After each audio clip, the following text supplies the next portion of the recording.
So for this haircut, we did a modern mullet style. We took about a month's worth, half an inch off the top and the back, kept the back a little more full so he has his curls. Went down to like a 2 or 1.5 on his sideburn area, kept the neckline natural. And then we did an Italian style beard trim on his beard where we kept the mustache more full and faded in the cheek lines so that it grows in more natural. And this is the end result. It doesn't really matter what you call this haircut, but as long as you have a picture, that way you and the barber can be on the same page. I'm gonna take my number 2 guard and I'm using these JRL clippers. We're gonna start right here.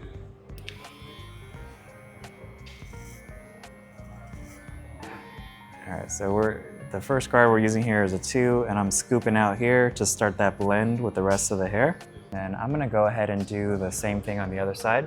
I'm gonna use my mirror to make sure that both sides are symmetrical.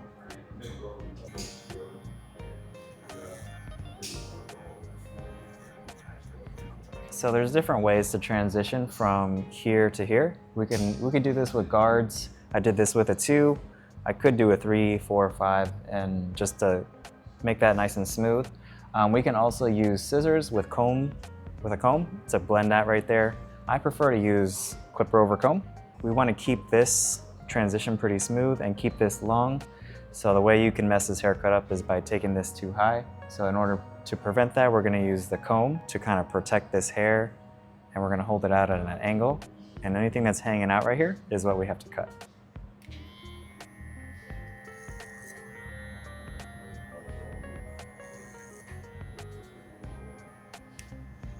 I prefer to cut hair when it is dry most of the time because there's a saying in our community, dry don't lie.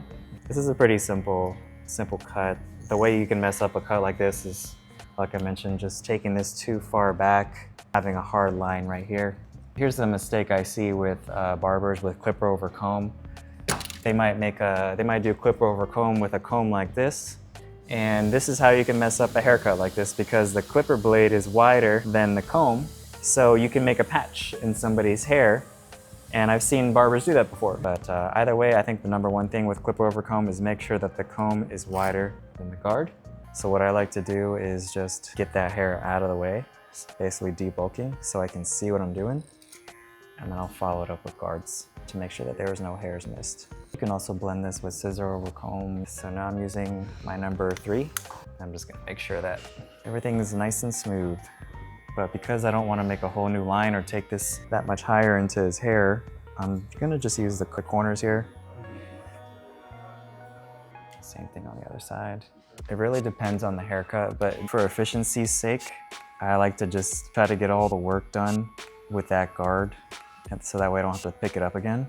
For example, instead of doing a 2, 3 clip over comb and then doing the same exact thing on the other side, like since I got the guard on, I might as well just go ahead and do it here.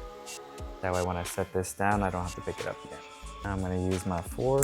This should be the last guard that I need. If you look at it from this angle, I'm starting on his scalp here. And then as I'm getting closer to this area where I want to start that blend, I'm lifting up. So that helps, and I'm going kind of with the direction of the hair growth. So those 2 things combined are gonna basically blend it and preserve as much length as possible. Whenever you wanna leave as much length as possible, you wanna go with the grain. If you're trying to go as short as possible, then I would go this way. So the sideburn area is pretty much done. I just see a little bit of a dark spot right here. And I don't wanna take any more length off, so I'm gonna just remove some of that dark area with the thinning shears. I just do a little bit with just the very tip. I'm not using the whole thing, and I'm just doing a little bit and then comb it down, see what it looks like, and then if it still looks dark, then I'll do a little bit more. But that's pretty much all it needs. So he's already got water in his hair, but sometimes I like to add a little bit of this detangler from level 3.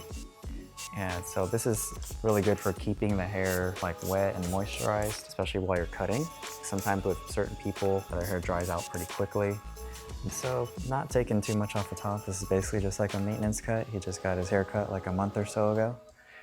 Typically hair grows about half an inch a month. And so that's what we're gonna start with. All right, so that's about half an inch. And we'll start with that. So I'm starting in the front here. I'm just gonna use that as a guide towards the back. and then we'll use that to make everything else match. So I got my guide first. We're gonna find that. We're at that spot I just cut. That's where I just cut right there. So this needs to come off.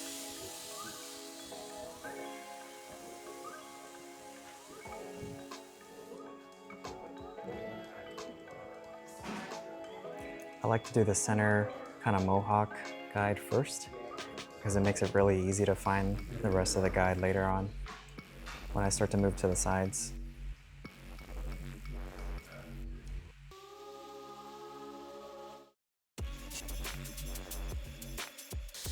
So that's my guide here from the middle. I just cut that. But if I move back now, you can see that was my center guide, and this is what needs to come off. So it's the easiest way that I've found to not like lose my guide when I'm cutting the top, is always do that strip down the middle, and then you can always find it, no matter where you are on the client's head.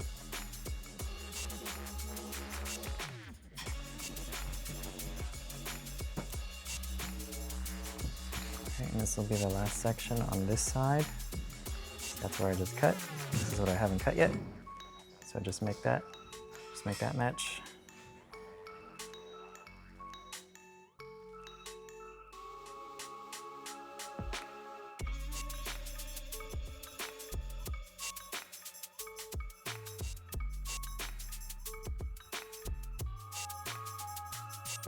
Yeah, I'm trying to connect this to this. Okay. So I'm using this part as a guide. So just trimming these long ones.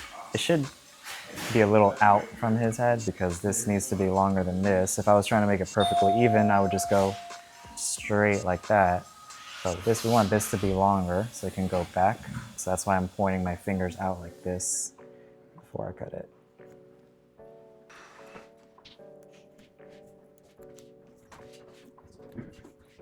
So just to recap, so far we've cut the top by creating our center section down, and then we did our front to back going this way, and on the same thing on this side, and we got the sides blended in.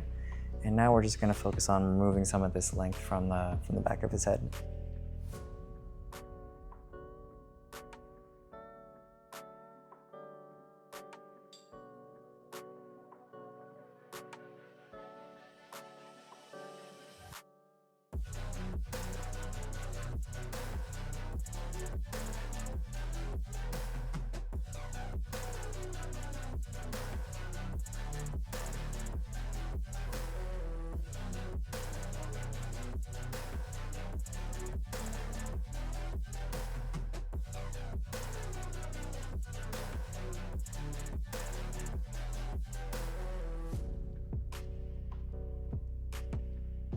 I'm gonna line up his C-cup area, take the temple area, however you want to think about it. And we're gonna try to keep this hairline as natural as possible. Since I cut his hair last time, I can just kind of follow where it was. In order to keep from going too much into his hairline, we're just gonna kind of comb that hair forward to kind of see where it kind of lightens up. And then that'll be just kind of our guide to know how far. We can always go even further, but we definitely don't want to like start in here, because then it might look good for like a couple days, but then once it grows back, it's probably not going to be happy with me. So we're going to try to keep his hairline natural. So what I like to do is make my first guide like up here in the corner, and then I'll start down here, and I'll just connect those two. I'm only using the corner. Basically, whenever I'm doing the C cup area, I do the same thing. I start with the corner to make my line. That's kind of like my stopping point. And then I'll start down here, just using the corner, and I'll just connect those two. You can always go in further, but that's where I would start. If they want it sharper, you can always go in. So when I'm going over the ears, I like to have something that's stabilizing my hand. Really, anytime I'm using the trimmer, like when I was doing this area, I had my middle finger right here as a kind of a pivot, so I could do that. For the ear, I'm gonna try to find some spot to put my finger so that it's stable. I don't like going in, even with two hands, it's not as stable as if I have something resting on the client's skin. So whenever I'm using the trimmer, I'm almost always going to be resting my hand somewhere on the client's head to stabilize that trimmer.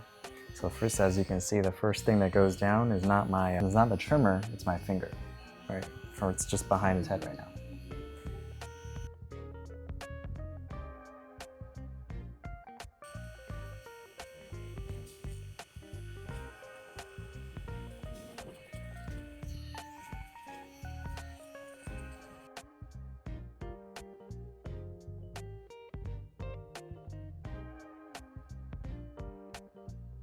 I'm pretty much done, as long as he's happy with it, and we can move on to the beard. I think Italian beards are really in right now, so I think it'll be good.